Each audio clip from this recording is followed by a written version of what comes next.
를 좀 하도록 하겠습니다. 6장 37절부터 40절까지 보도록 하겠습니다. 요한복음 6장 37절부터 40절까지 보도록 하겠습니다. 그러나 내가 너희에게 이르기를 너희는 나를 보고도 믿지 아니하는도다 하였느니라. 아버지께서 내게 주시는 자는 다 내게로 올 것이요 내게 오는 자는 내가 결코 내쫓지 아니하리라. 내가 하늘에서 내려온 것은 내 뜻을 행하려 함이 아니요 나를 보내신 이의 뜻을 행하려 함이니라. 나를 보내신 이의 뜻은 내게 주신 자 중에 내가 하나도 잃어버리지 아니하고 마지막 날에 다시 살리는 이것입니다. 아멘. 내 아버지의 뜻에 내 아버지의 뜻은 아들을 보고 믿는 자마다 영생을 얻는 이것이니 마지막 날에 내가 이를 다시 살리리라. 아멘. 네, 감사합니다. 마지막 날, 라스트 데이죠. 라스트 데이, 마지막 날. 예. 유대인에게 있어서 마지막 날은 그 대속죄일이었습니다. 예, 대속죄. 이 대속죄일을 지키지 않는 사람은 끊어지게 되어 있습니다. 다른 절기는 그렇지 않습니다. 대속죄일만큼은 지키지 않으면 끊어지게 되어 있습니다. 왜냐하면 마지막 날이기 때문에 그렇습니다. 이 날은 모든 걸 다 변화시키는 날입니다. 유앙겔리온이죠. 전에는 없었어요. 없었는데 갑자기 생겼습니다. 뭐가요? 잃어버렸던 것이. 잃어버렸던 생명, 재산, 가족, 내 신분, 모든 것이 회복되는 날이 바로 마지막 날입니다. 그래서 마지막 날은 오늘 우리가 사는 날이 마지막 날입니다. 대속죄일이죠. 1844년 예수님께서 10월 22일 날 성소 봉사를 끝내시고 지성소 봉사로 들어가신 날입니다. 지성소 봉사하는 날도 성소 봉사를 합니다. 매일 드리는 제사를 드립니다. 그래서 그 양도 잡아서 상번제라고 그러죠. 오전에 잡아서 드리고 오후에 또 잡아서 드리고 그리고 지성소 봉사도 하십니다. 그래서 오늘 우리가 드리는 기도도 다 죄사함 매일매일 우리의 죄를 사해 주는 것 하지만 근본적인 거 우리의 잘못된 부분들이 있죠. 모난 부분들, 고장난 부분으로 태어난 부분들을 이제 완전히 그 마지막 날에 다 고치시고 이제 회복시켜 주십니다. 그러니까 영적인 삶이죠. 새로운 삶, 영적인 삶이 시작되는 날. 우리의 육적인 삶이 그치고 영적인 삶이 시작되는 날. 그게 마지막 날입니다. 대속죄일이죠. 레위기서 25장 8절에 보게 되면 이 날은 모든 것으로 자기 집으로 돌아가라고. 자기의 기업으로 돌아가라고 주님께서 말씀하십니다. 우리에게 처음 주셨던 기업이 있었죠. 생명이죠. 품성이었죠. 모나지 않는 품성, 사랑할 수 있는 품성, 화내지 아니하고 배려 싶은 그런 품성이었죠. 그 품성으로 돌아가게 돼 있습니다. 그게 마지막 날입니다. 그 이사야서 2장에도 그 마지막 날 라스트 데이가 나오죠. 주의 성전이 주의 성전은 그리스도를 가리키죠. 그분이 주의 산에 우뚝 서시는 날, 그날이 바로 마지막 날입니다. 마지막. 아버지께서 내게 주시는 자는 다 내게로 올 것이요 내게 오는 자는 내가 결코 내쫓지 아니하리라. 예수님이 내쫓는 법은 없습니다. 우리가 알아서 나가는 일은 있어도 예수님이 우리를 내쫓는 법은 없습니다. 내가 하늘에서 내려온 것은 내 뜻을 행하려 함이 아니요 나를 보내신 이의 뜻을 행하려 함이니라. 아버지의 뜻을 행하러 예수님이 오셨습니다. 그 아버지의 뜻은 내게 주신 자 중에 내가 하나도 잃어버리지 아니하고 마지막 날에 다시 살리는 것입니다. 지금까지 모든 주님 안에 잠자던 모든 영혼들이 이 날을 기리면서 잠들었습니다. 사실은 이 날이 언제냐면 예수님이 이제 다시 오시는 날이죠. 물론 이제 예수님께서 지성소 봉사를 끝내시고 나오시는 날이기도 하지만 죽은 사람은 그걸 못 느끼잖아요. 실제로 느낄 수 있는 것은 예수님이 오시는 그날. 그리고 실제로 이 14만 4천인도 마찬가지입니다. 야곱의 환난을 거치고 나서 그 7재앙을 끝나고 나서 예수님이 오시는 날 그들의 썩을 몸이 썩지 않을 몸으로 바뀌게 되죠. 그래서 재림의 날은 우리 모든 하나님을 사랑하는 모든 사람들이 꿈꾸는 이상이며 그 최고의 영화입니다. 우리 모두에게 진정한 선물, 영생이라는 선물을 주시는 날이죠. 그 나인성 과부의 아들도 예수님이 살려주셨지만 다시 죽었습니다. 회당장 야이로의 딸도 예수님이 살려주셨지만 다시 죽었죠. 나사로도 마찬가지입니다. 예수님께서 살려주셨지만 다시 죽었습니다. 그러니까 재림은 모든 사람의, 모든 살아있는 하나님의 영혼들의 그 마지막 종착역이며 우리가 꿈꿔야 될, 우리가 이루어야 될 최고의 희망이고 비전입니다. 그 재림, 어마어마한 재림이죠. 예수님께서 분명히 한 곳으로 올 텐데 이 땅에 있는 모든 사람이 본다고 그랬거든요. 그러니까 신기한 기적이 일어나는 거죠. 재림의 관계. 저기 알라스카에 있는 사람도, 한국에 있는 사람도, 뉴욕에 있는 사람도 다 보게 되어 있습니다. 모든 사람이 볼 것이요. 찌른 자도 볼 것입니다. 하나님의 영광으로, 아버지의 영광으로 오시는 분이죠. 우리는 그분을 보고 저분이 예수님이라는 걸 다 알게 됩니다. 한 번도 보지 못했지만 우리는 말씀을 통해서 그분을 알게 됩니다. 이 아버지의 뜻이죠. 이 아버지의 뜻은 하나도 잃어버리지 않는 것입니다.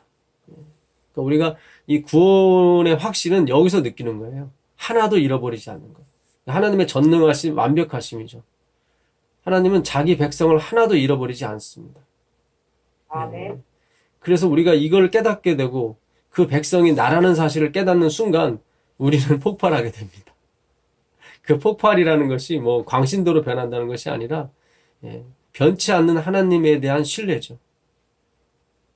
어떤 상황, 어떤 조건이 올지라도 우리는 그분의 사랑을 변개하지 아니하고 지킵니다. 우린 그분의 사랑을 배신하지 않습니다. 혹 실수를 해서 우리가 배신할지라도 다시 찾아오게 되어 있습니다. 그 후스와 제롬 얘기 아시죠? 대쟁투에 보게 되면 그 당시 제후였던 그 후스, 체코였죠. 체코의 하나의 그 성주였던 그 후스가 예수님을 증거함으로 말미암아 오직 믿음으로 말미암는 의의 이 사상을 전파함으로 말미암아 이 캐톨릭의 반대를 당하게 됐고 결국은 이제 십자가 화형을 당했죠. 그 친구인 제롬이 그 그 후스를 도와주기 위해서 왔다가 또 잡혔죠. 근데 막상 이 죽음의 문턱에 들어가니까 겁이 났던 거죠. 그래서 결국 천주교가 말하는 것에 동의를 하게 되고 자기 생명을 구차히 얻게 됩니다. 다시 감옥에 갔다가 그가 깊은 회개에 빠지게 되고 회개하게 되고 반성하게 되죠. 그리고 다시 법정에 섰을 때 그가 자기의 실수를 인정을 하고 내가 잘못 말했다고 내 목숨을 구하기 위해서 내가 거짓을 말했다. 진실을 말하겠다. 그러면서 예수님에 대한 증언을 하게 되고 결국 그도 화형장에 대열에 서게 됩니다. 그도 친구처럼 마지막에 찬송을 하면서 하나님께 영광을 돌리면서 그 생을 마감하게 되죠. 이 하나님의 사랑과 이 하나님의 구원의 확신을 깨닫게 되면 이 땅의 것은 다 가볍게 여기지게 됩니다. 굉장히 배려심이 많아지게 되고요. 모든 것을 참고 견딜 수가 있죠. 그리고 죽음을 두려워하지 않습니다. 왜냐하면 확신이 있으니까. 그냥 보는 것입니다. 느끼는 것이고 항상 깨닫게 되는 거죠. 변치 않는 양심이 되는 것이고 변치 않는 신조가 되는 것입니다. 우리가 계속 공부를 하게 되면 어느 순간 그 구원이 이르게 됩니다. 현실로 돌아오게 되고 그것이 느껴지게 되고 그것이 우리가 쥐어진 바 되죠. 그것을 가지고 마지막 사업을 마무리하게 되어 있습니다. 이 사람들은 그 누구도 막을 수가 없는 사람들입니다. 밀고 들어오는 사람들이고 설사 막혔더라도 문지방 밑으로 밀고 나오는 사람들이죠. 세상에 감당치 못하는 사람들이죠. 세상의 그 경제의 질서와 모든 것을 무너뜨릴 수 있는 사람들입니다. 예. 자기 것을 모든 사람에게 나눠주면서도 기뻐하고 즐거워하면서 그들의 입에는 하나님의 나라, 그의 의를 부르짖게 되어 있습니다. 예. 도저히 이 땅의 군왕과 이 세상에 마음이 있는 사람들은 감당이 안 되는 사람들이죠. 예. 그 사람들이 바로 14만 4천이며 그 이마에 하나님의 인이 찍혀진 사람들입니다. 사랑의 인이죠. 예수의 흔적이죠. 스티그마. 예수의 흔적. 예수님이 나를 사랑한 흔적이죠. 예수님의 십자가의 못의 흔적이고요. 우리는 그 흔적을 우리 마음 깊이 새기게 되어 있습니다. 그것이 마음에 하는 할례입니다. 나는 스스로 아무것도 할 수 없고 오직 하나님만이 할 수 있다는 그 믿음이죠. Dreams come true라고 되어 있어요. 꿈은 이루어진다. 그러니까 우리가 좋은 생각을 하고 좋은 꿈을 꾸게 되면 반드시 이루어진대요. 세상 일도 그럴진데 하나님의 일에 관해서는 더욱 분명하죠. 우리가 예수님의 꿈, 예수님의 재림, 영생의 꿈을 계속 꾸게 되면 come true 됩니다. come true. 오는 거죠. 뭐가 옵니까? 진리가 옵니다. 진리가. 예수님이 진리를 부르게 돼 있죠.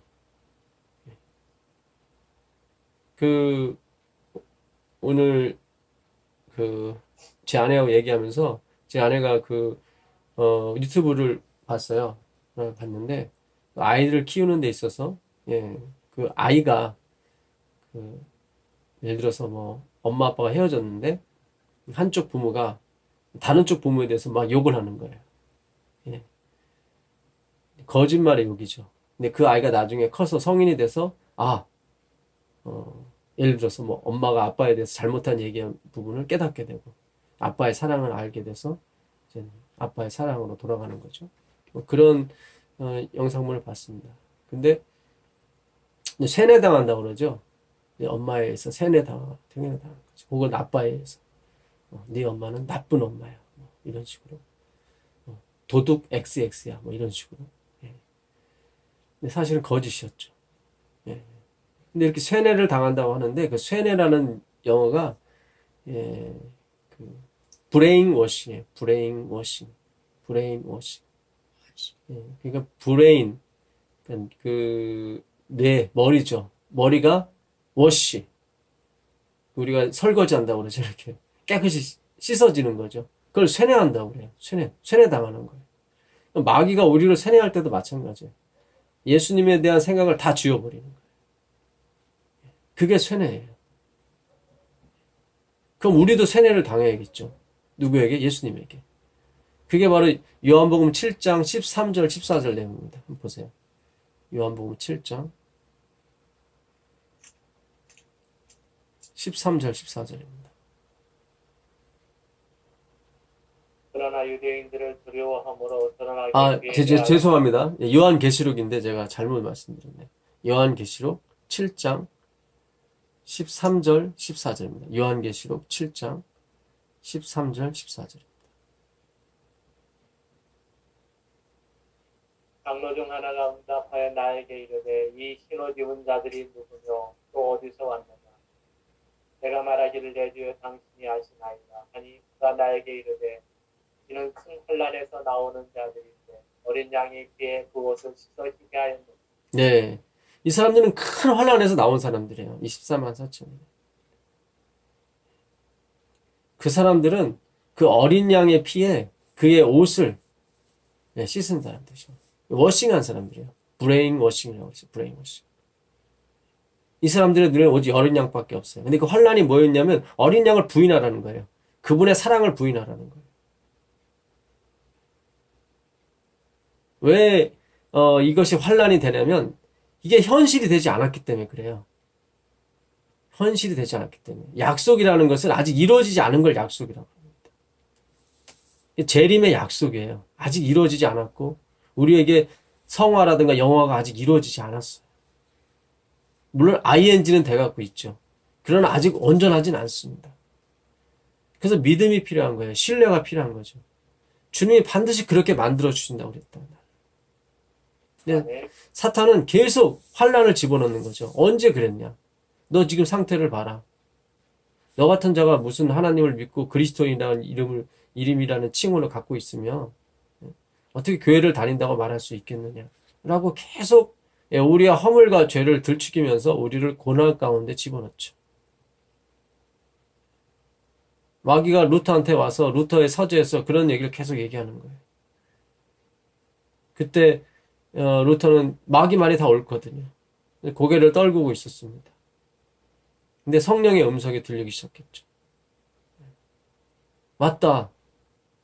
나는 정말 구원받지 못할 그런 영혼이고 죄로 물든 사람이었다.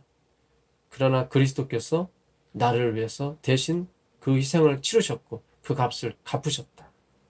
아멘. 그리고 그 서재에 있는 잉크를 그 사탄을 향해서 던졌습니다. 그 잉크가 벽에 맞으면서 사방으로 튀었죠. 루터의 생각에 가면 아직도 그 루터 그 잉크 자국이 있다고 합니다. 그리고 당당하게 재판정에 가서 그리스도의 의를 주장했습니다. 하나님께서 사랑하시는 자가 지키심에 그를 사탄이 만지지도 못했습니다. 그때 작사 작곡한 곡이 내주는 강한 성이옵니다. 내주는 강한 성이요. 그 노래를 작사 작곡했죠. 대단한 노래입니다. 예. 아마 이 마지막 우리가 하나님 사업을 할 때는 그보다 더 영성이 있고 주님을 향한 사랑이 듬뿍 담긴 그리고 믿음의 형제들에게 용기를 줄 수 있는 그런 시를 작사 작곡하면 우리가 부르면서 이 마지막 사업을 마칠 줄 믿습니다. 아멘. 우리의 뇌는 하나님의 이 말씀으로 워싱되는 것입니다. 어린 양의 피, 오직 그의 피로만 우리가 구원 얻는다는 그 사실, 오직 하나님의 사랑에 의해서만 살아간다는 그 사실로 말미암아 우리의 생명이 유지되는 것입니다. 마귀는 계속 이거에 대해서 딴지를 걸게 되고 계속 고소하는 자로서 그들의 입장을 더 강하게 밀고 나오게 되죠. 하나님은 사랑이시다. 하나님은 나를 위하신다. 현실은 그렇지 않은 것처럼 모든 걸 실패하는 것 같고 모든 사람이 날 미워하는 것 같고 나는 점점 외로워지는 것 같고 왕따 당하는 느낌이고 그렇지 않습니다. 하나님은 아니다. 내가 너를 잃지 않았고 내가 너를 잊지 않았고 내가 너를 끝까지 붙들어 주리라. 그 어떤 사람도 내가 내쫓지 않을 것이다. 누가요? 아버지께서 보내신 자들. 아버지께서 보내신 자들. 요한복음 6장 32절부터 34절까지 한번 보도록 하겠습니다. 요한복음 6장.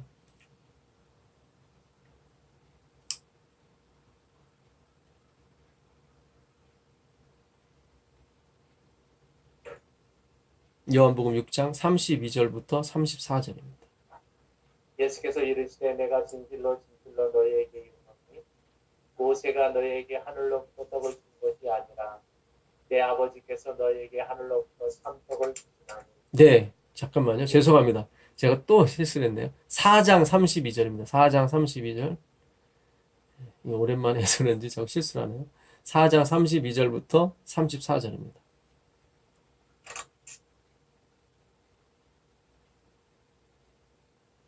제자들이 서로 말하되 누가 잡수신 것을 갖다 주려는가 하니 예수께서 이르시되 나의 양식은 나를 보내신 이의 뜻하며 그의 일을 온전히 이루는 이것. 네. 32절에도 보게 되면 이르시되 내게는 너희가 알지 못하는 먹을 뭐가 있죠? 양식이 있다. 양식.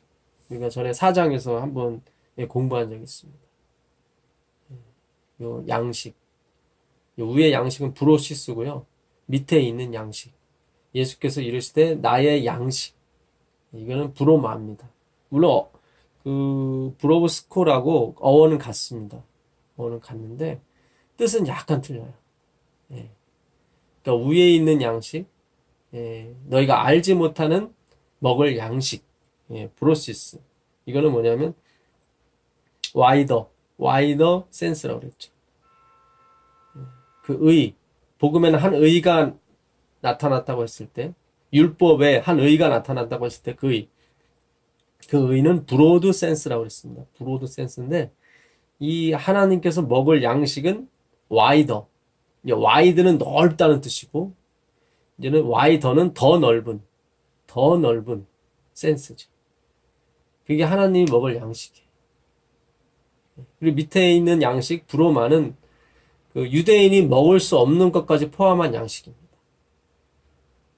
유대인이 먹을 수 없는 게 여러 가지가 있었죠. 비늘 없는 거 먹을 수가 없죠. 그 베드로에게 사도행전 10장에 보게 되면 하나님께서 3번 꿈을 보여주시죠. 하늘에서 보자기가 내려옵니다. 보자기를 열어봤더니 거기에 온갖 잡종 짐승들이 우글우글 됩니다. 하나님께서 뭐라고 그러죠? 이것을 먹으라, 잡아 먹으라. 그랬더니 베드로의 대답은 내가 어려서부터 이거를 결단코 먹은 적이 없다. 그러니까 하나님께서 하시는 말씀이 내가 하나님께서 깨끗하게 하였습니다. 그렇죠. 예. 내가 깨끗한 것인데 왜 못 먹느냐? 예. 주권이죠. 그렇죠. 아, 놀랍습니다. 예. 그게 복음이에요. 유앙겔리온. 전에는 없었어요. 없었는데 갑자기 생긴 거예요.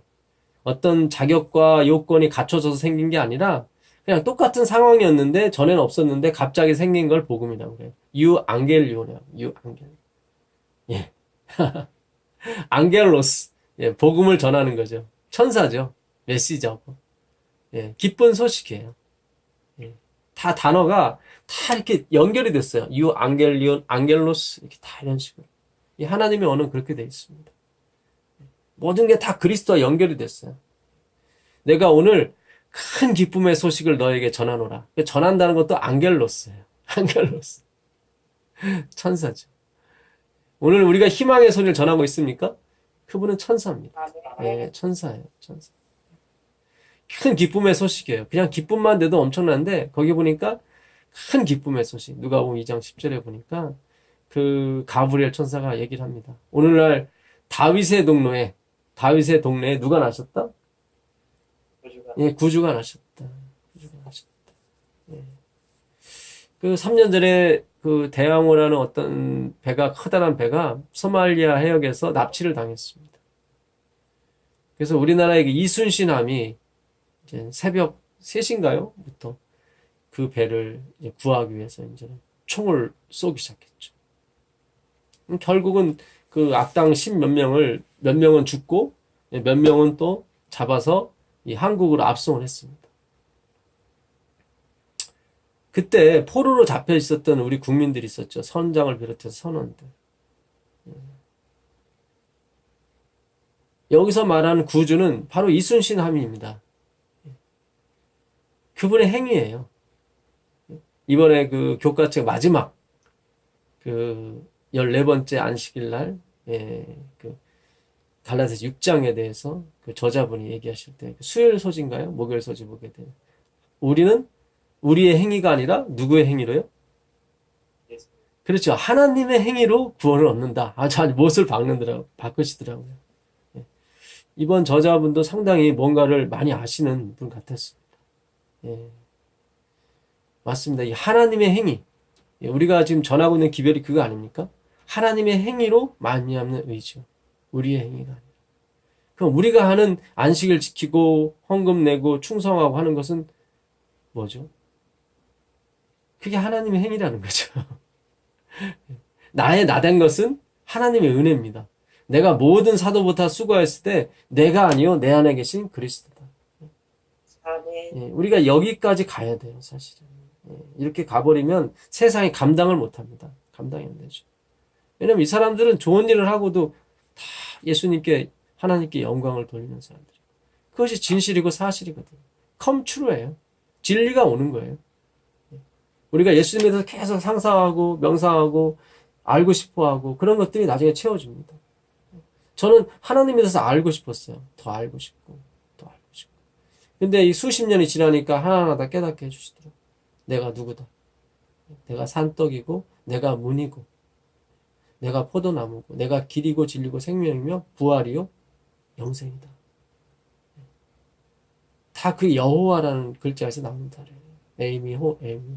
나의 나된 것은 I am who I am. 그게 여호와입니다. 여호와. 사도 바울은 여호와가 된 거예요. 나의 나된 것은 내가 하나님이 된 것은 누구의 은혜예요? 하나님의 은혜. 예. 그는 진짜 하나님처럼 여겨졌어요. 그가 손수건만 흘려가지고 사람들이 손수건만 잡아도 뭐 병이 났거든요. 예. 하나님이 됐어요.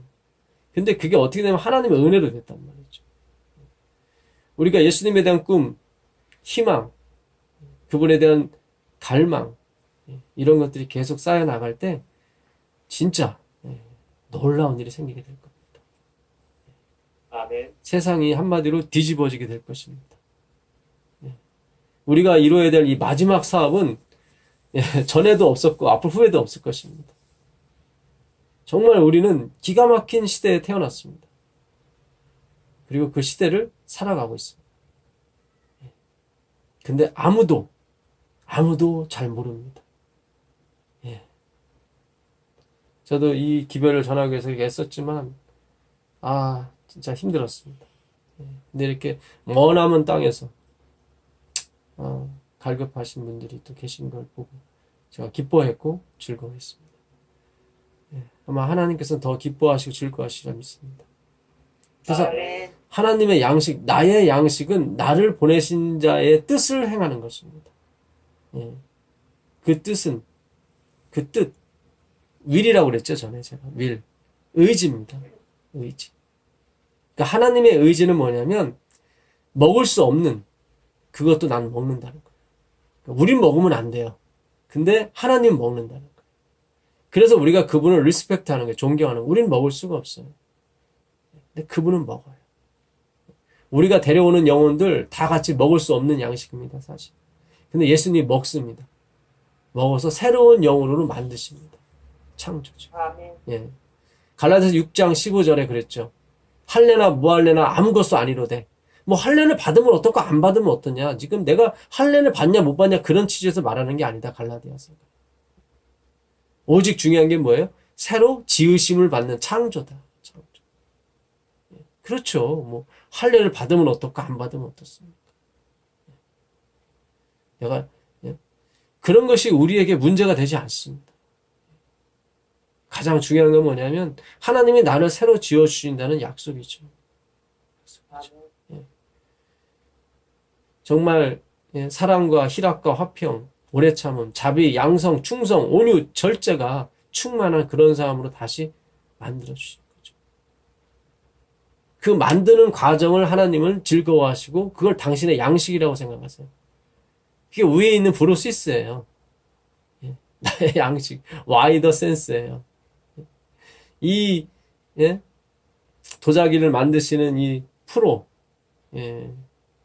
도자기 만드시는 분은 진짜 어떤 흙을 갖다 줘 똥과 같은 흙을 갖다 줘도 기가 막힌 도자기로 빼내시는 분입니다. 아멘. 그게 바로 와이더 센스예요. 와이더. 더 넓은 마음이죠. 더 넓은 마음. 도저히 받아들일 수 없는 여인이었죠. 그 시대는 물론이고 앞으로도 이런 여인은 받아들이기가 어렵습니다. 사실은. 얼마나 많은 여자를 울렸을 것이며 아프게 했을 것이며 그러나 예수님이 받아주셨죠. 그래서 그 여인은 과감하게 그가 가져온 양동이를 버릴 수가 있었습니다. 뭘 보고요? 그분의 와이더 센스를 이제 내가 이분 한 분만으로도 만족하며 살 수 있겠다고 그는 결심을 했고 그 결심을 실행에 옮긴 것입니다. 오늘 우리의 그런 믿음의 표현인 줄 믿습니다. 우리도 우리 주님의 그 와이더 센스를 보고 싶습니다. 우리 다시 요한복음 6장으로 가보시면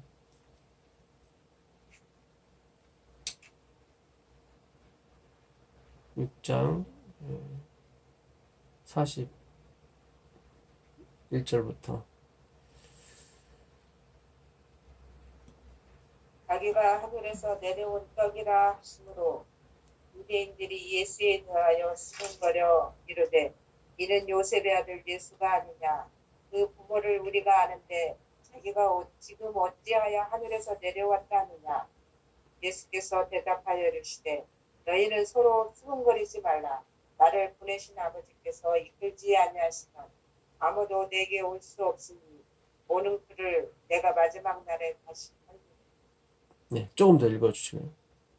선지자의 글에 그들이 다 하나님의 가르치심을 받으리라 기록되었은즉 아버지께 듣고 배운 사람마다 내게로 오느니라. 이는 아버지를 본 자가 있다는 것이 아닙니다. 오직 하나님에게서 온 자만 아버지를 보았느니라. 진실로 진실로 너희에게 이르노니 믿는 자는 영생을 가졌노니 내가 곧 생명의 떡이다. 계속. 너희 조상들은 광야에서 만나를 먹었어도 죽었거니와 이는 하늘에서 내려오는 떡이니 사람으로 하여금 먹고 죽지 아니하게 하는 것이니라. 나는 하늘에서 내려온 살아있는 떡이니 사람이 이 떡을 먹으면 영생하리라. 내가 줄 떡은 곧 세상의 생명을 위한 내 살이로라 하시니라. 자, 여기 보시게 되면 네. 나를 보고 믿는 자마다 그렇게 돼 있죠. 예. 몇 절이죠? 예.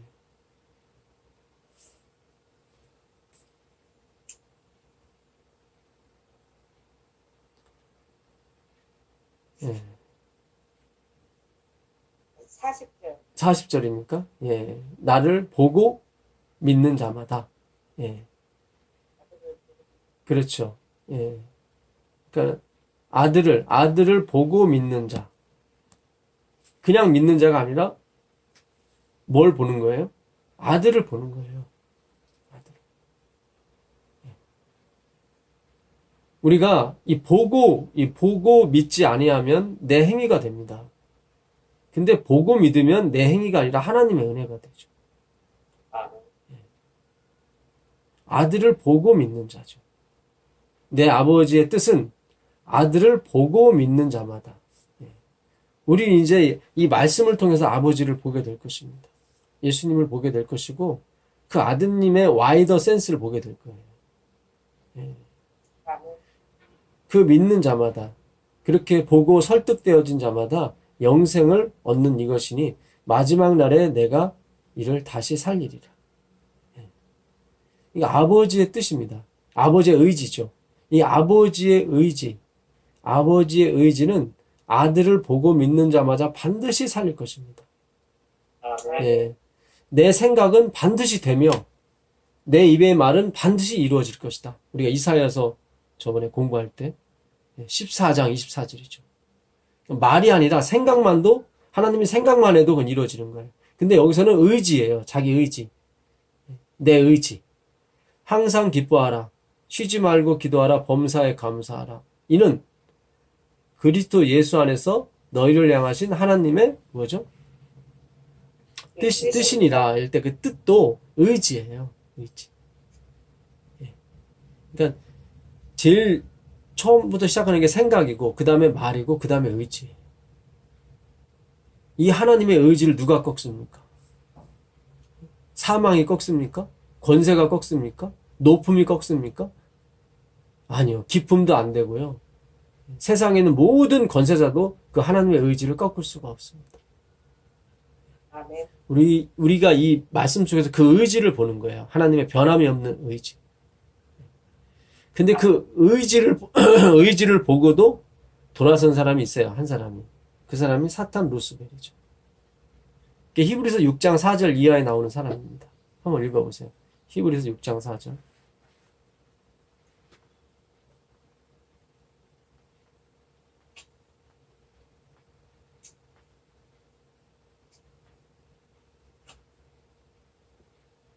한번 비침을 얻고 하늘의 은사를 맛보고 성령의 참여한 바 되고 하나님의 선한 말씀과 내세의 능력을 맛보고 타락한 자들은 다시 새롭게 하여 회개케 할 수 없나니 이는 자기가 하나님의 아들을 다시 십자가에 못 박아 현저히 욕을 보임이라. 네.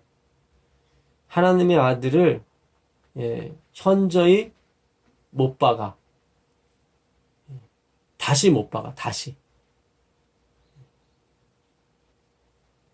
여러분, 하나님 한 번 죽으신 거로 충분합니까? 아멘. 그렇죠. 예, 충분하죠. 남음이 있죠. 남음. 그 불교에서는 그 영혼을 어떻게 표현하냐면 사실 뭐 영혼도 아니죠. 그거는. 근데 감이 안 오니까 그렇게 얘기를 해요. 비둘기가 저 태평양에 있는 물을 옮기는 거예요. 이 오른쪽에 있는 태평양 물을 왼쪽으로 옮기는 거예요. 비둘기 하나가. 그걸 영혼이라고 해요. 영혼. 한 모금 한 모금 옮겨서 그걸 언제 옮겨요? 근데 끝은 오겠죠. 어쨌든 산술적으로 따지면 끝은 오겠죠. 근데 영혼을 표시를 못하지 사실은 그 표현 자체도. 이 하나님께서 죽으신 이 생은요, 그거보다 더 커요. 그러니까 우리에게 주신 건 비둘기 한 모금의 영생이지만 하나님은 그 뒤에 태평양이 있다니까요. 그 죽음이 그래요. 그분의 피와 살이 그래요.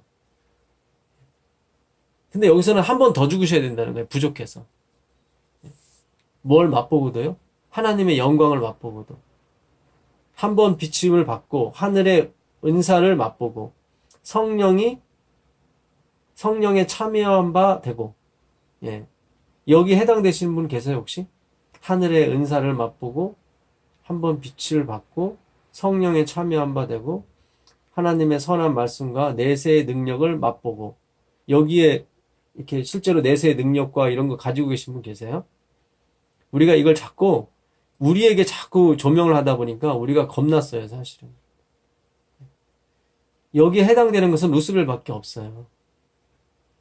그는 알아요. 하나님의 존재가 누군지를 알아요. 그러니까 예수님이 이 땅에 오셨을 때도 아무도 몰랐어요.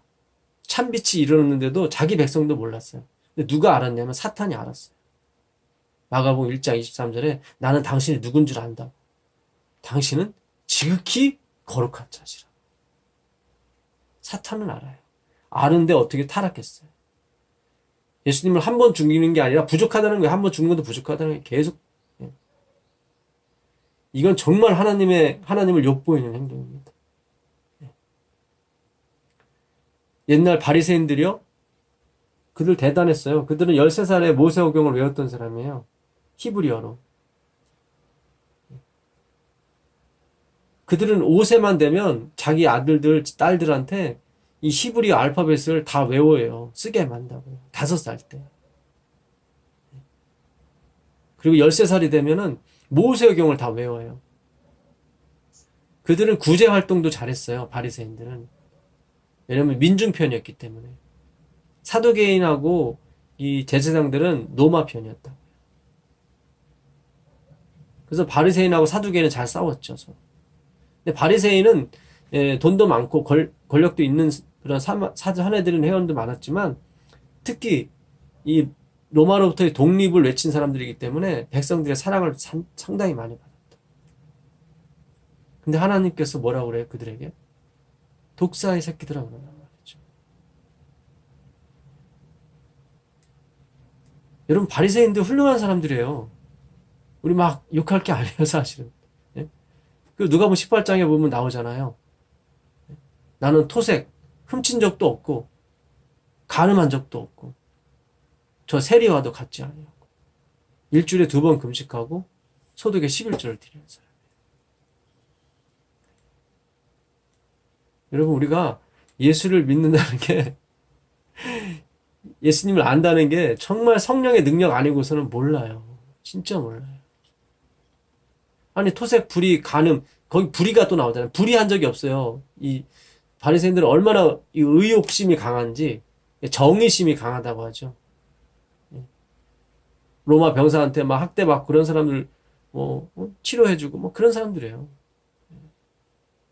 근데 다 뭐예요? 자신이 근본인 사람들이에요, 이 사람들. 자신의 그 의에 심취돼서 사는 사람들이죠. 그래서 많은 사람들이 이 바리새인들을 보고 뭐라고 여겼냐면 저 사람들은 천국 갈 사람이라고 여겼고 자기도 그렇게 살아야 된다고 믿고 왔던 사람들이에요. 자기도 천국을 못 들어가 결국 가려고 하는 사람도 막고 있다고 예수님 그러셨거든. 우리가 이 복음은요 솔직한 거예요, 사실은. 솔직한. 내 안에 있는 걸 솔직하게 얘기하는 거예요. 밖이 깨끗하다고 해서 안이 깨끗해지는 게 아닙니다. 하나님이 그러셨어요. 먼저 안을 깨끗이 해라. 그러면 밖도 깨끗하리라 그랬어요. 이 안을 어떻게 깨끗해요? 예수님의 보혈밖에 없다고요. 예수님 보혈밖에. 내 살은 참된 양식이요. 거기도 브루시스라는 단어 썼어요. 내 살이 뭐예요? 참된 양식인데 그게 브루시스예요. 와이더 센스예요.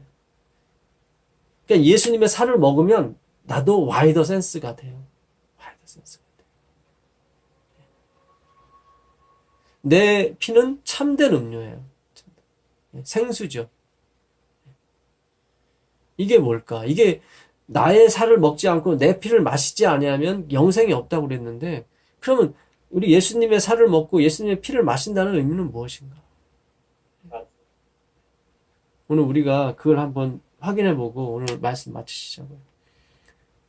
창세기 9장을 한번 가보겠습니다. 창세기 9장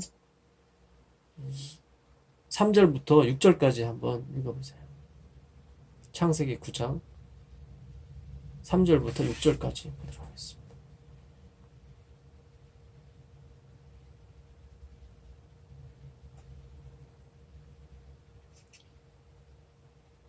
무릇 산 동물은 너희의 식물이 될지라 채소같이 내가 이것을 다 너희에게 주노라.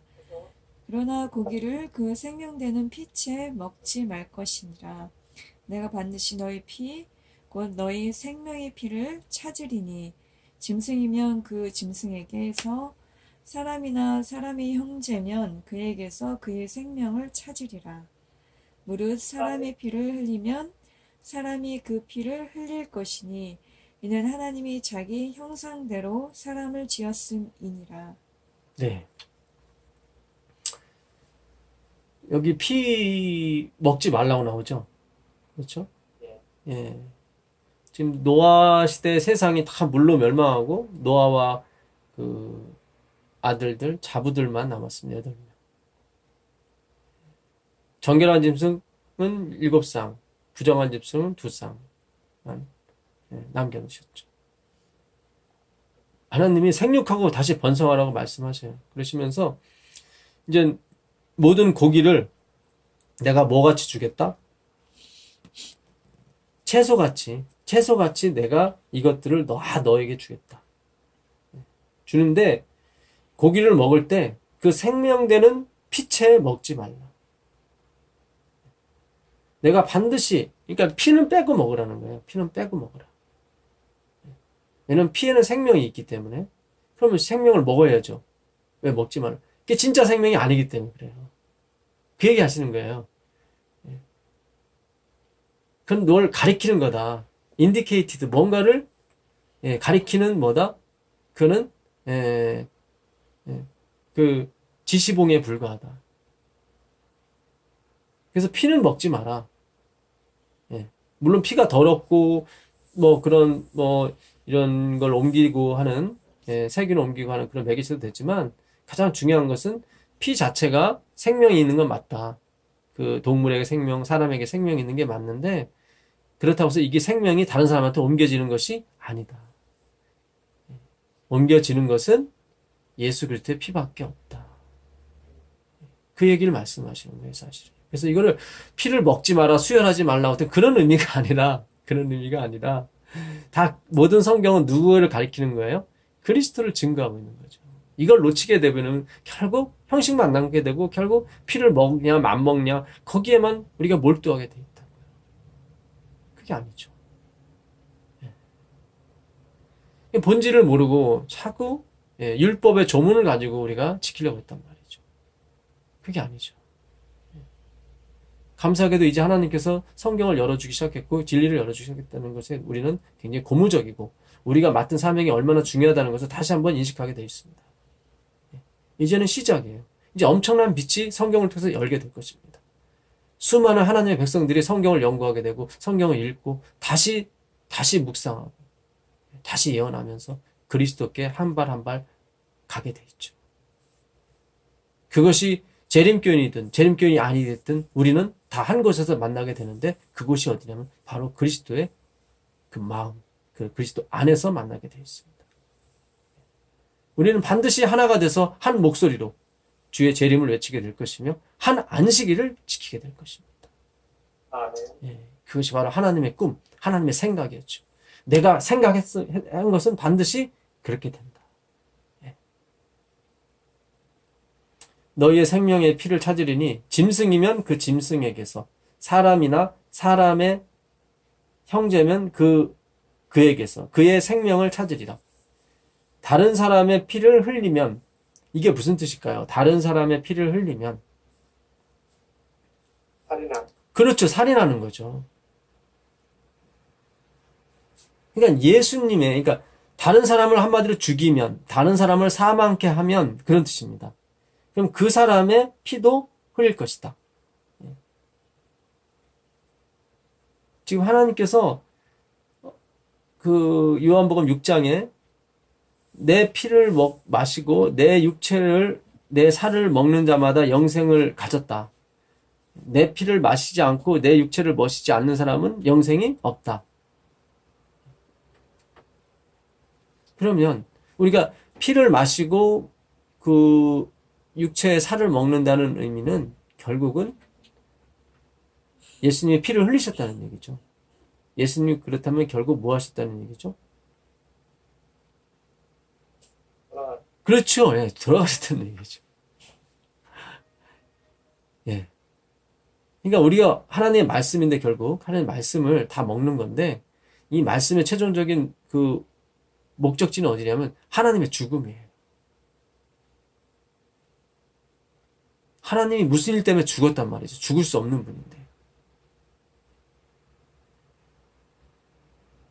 근데 죽게 되면 다시 그 생명을 찾아야 된단 말이죠. 어디서 찾냐면 우리들 가운데 찾는 거예요. 아, 이게 정말 이 하나님의 말씀이 지금 우리에게 주시는 바가 큽니다. 그 예수님이 생명이 죽었단 말이에요. 죽었으면 하나님 다른 데 찾는다고요. 그걸 찾는다. 이게 복수하겠다 그런 의미가 아니에요. 그게 아니라 찾겠다. 찾겠다. 그러니까 예수님이 죽었어요. 하나님이 죽었어요. 그 생명이 어디로 갔어요. 하나님 찾으세요. 어디서 찾냐면요. 우리 하나님 아버지께서 보내신 자. 왜냐면 하나님 죽으신 목적이 우리에게 생명이 없거든요. 유앙겔리온 없는 곳에 다시 생기기 위해서 오신 게 복음이고 말씀이거든. 예. 결국 내 생명, 내 살을 먹고 내 피를 마신다는 것은 내 하나님의 죽음을 받아들인다는 거죠. 뭐로요? 나의 죄의 용서하심으로, 나의 죄의 씻음으로. 이게 브레인 워싱이에요. 쇠뇌당하는 거예요. 우리가 하나님 말씀에 쇠뇌당하는 거예요. 그분의 피에 계속. 이게 매일매일 씻어야 되는 문제예요, 사실. 왜요? 우리 고장났기 때문에 자꾸 하나님의 피가 아니라 나의 피, 내 노력, 나의 의로 자꾸 나가려고 하거든요. 그게 아니에요. 우린 계속 브레인 워싱, 우린 계속 우리의 머리를, 우리의 마음을 씻어야 됩니다. 누구의 피? 어린 양의 피로요.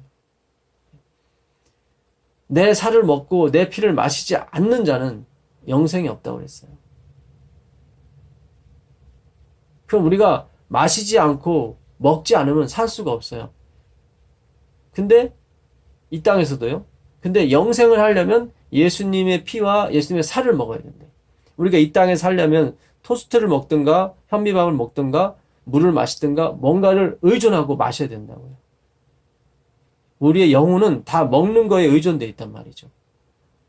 우리가 지금 일하고 우리가 이렇게 직장을 다니고 하는 이유가 다 먹고 살자고 하는 거잖아요. 왜냐면 먹는 거에 의존이 되어 있기 때문에 그래요. 먹는 거에. 육체적인 삶이죠, 그거는. 영적인 삶, 영생으로 가는 삶은 어디에 의존이 됐냐면 그것도 먹는 거에 의존이 됐어요. 먹는 거. 근데 그 어떤 걸 먹느냐가 중요한 건데 예수님을 먹어야 된단 말이죠. 예수님. 아멘. 그러니까 예수님의 살과 피를 마신다는 것은 예수님께 의존된 삶을 말하는 거예요. 내가 지금 흰쌀밥을 먹고 현미밥을 먹고 거기에 내 삶이 달려있는 것처럼 나는 나의 영생은 누구에게 달려있는 거예요? 그래서 예수님께 달려있는 거예요. 100%. 그거를 예수님의 살과 피를 먹는다고 얘기하는 거예요. 그렇죠? 하나님은 되게 진리를 아주 우리 경험에 익숙하게 말씀하신 거예요. 지금. 그러니까 진짜 예수님이 산 떡이 맞아요. 그러니까 예수님에 의하지 않고는 아버지를 볼 자가 없다고 하신 말씀이 맞아요. 그러니까 철저하게 예수님께 의존된 산 사람은 분명히 뭐가 있습니까? 구원이 있습니다. 구원이 있어요. 아멘. 구원이 있어요. 나를 의존하는 게 아니라, 우리가 우리 육체의 생명도 먹는 거에 의존됐잖아요. 깨끗한 거 먹고 좋은 거 먹으면 오래 살고 잘 살잖아요. 의존돼 있기 때문에. 내 영생은 하나님의 살과 피에 의존돼 있다고. 그 얘기는 뭐냐면 그분이 살과 피를 주지 않으면 우리가 영생에 들어갈 수가 없는 거예요. 그러니까 그분에게 의존된 거예요. 그분이 주는 게 그분의 살이라고요. 피고. 그분이 다른 걸 주는 게 아니라 자신을 준다고요. 자신을. 우리의 최종적인 목적은 예수 그리스도예요. 우리가 품성을 먹고 사는 게 아니에요. 그것도 창조물이거든요. 하나님이 주신 다 선물들이지 그것이 목적이 아니라고요. 그러니까 제가 품성을 부인하거나 그런 사람이 아니에요. 근데 위치를 찾자는 거예요. 모든 것에 율법, 예언의 신, 품성 이런 다 이제 위치를 찾아가야 되는 거지. 이것이 최종적인 목적이 돼버리면 안 된다는 얘기죠.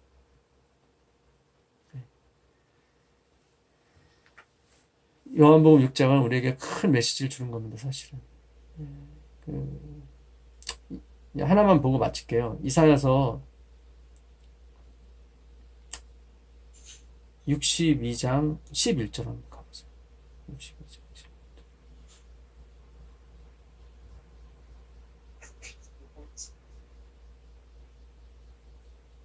사람들이 너를 걸어 거룩한 백성이라 여호와 이사야서 62장 11절입니다. 이사야서 62장 11절.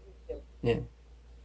여호와께서 땅끝까지 선포하시되 너희는 딸 시온에게 이르라. 보라 내 구원이 이르렀느니라. 보라 상급이 그에게 있고 공이 그 앞에 있다 하셨느니라. 네. 가슴 벅찬 말이죠. 지금 맨 처음에는 이사 1장부터 시작했을 때는 이제 패역한 자식들 다 죽어야 될 자식들인데 드디어 이제 마무리가 되면서 하나님께서 엄청난 복음을 선포하시는 거죠. 땅끝까지 선포하시되 너희는 딸 시온에게 이르라. 보라 뭐죠? 구원이 이르렀느니라. 이 구원이라는 게 그 예샤흐예요. 예샤. 이사야 그런 뜻입니다. 이사야. 문을 열어서 구원하다 그런 뜻이에요. 그러니까 이 구원이라는 히브리어 단어가 예샤예요. 예샤가 이샤야예요. 이샤야. 이건 또 여호슈아하고 똑같은 말입니다. 여호슈아. 그러니까 예수님이라는 말이 다 여기서 나왔어요. 그러니까 여호와에서 나온 건데 다 여호수아, 이샤야 다 여호와에서 나온 말이에요. 근데 또 여기서 예수님이 나온 거예요. 단어가. 근데 그 단어가 뭐냐면 구원이에요. 구원. 예샤. 이예수스. 헬라어 이예수스죠. 그러니까 영생이 따로 있는 게 아니라요. 예수님이 영생이에요. 아멘. 그냥 예수님이 밀고 들어오시면 그게 영생이에요. 그냥. 그 밭에서 보물을 찾았단 말이죠. 그게 영생이라니까요. 내가 보물 찾았으니까 뭐 주실래요? 이게 우린 자꾸 예수님을 이렇게 도구로 사용해서 내가 뭔가를 얻어내려고 한단 말이죠. 그게 아니에요.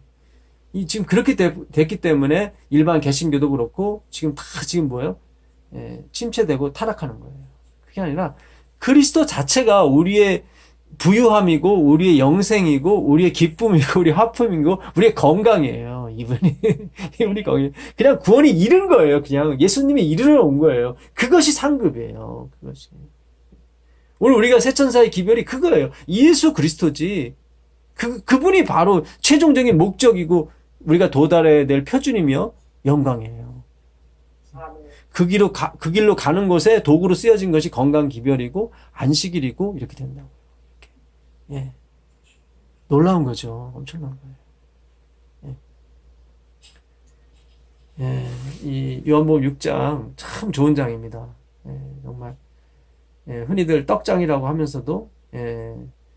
예. 참 예.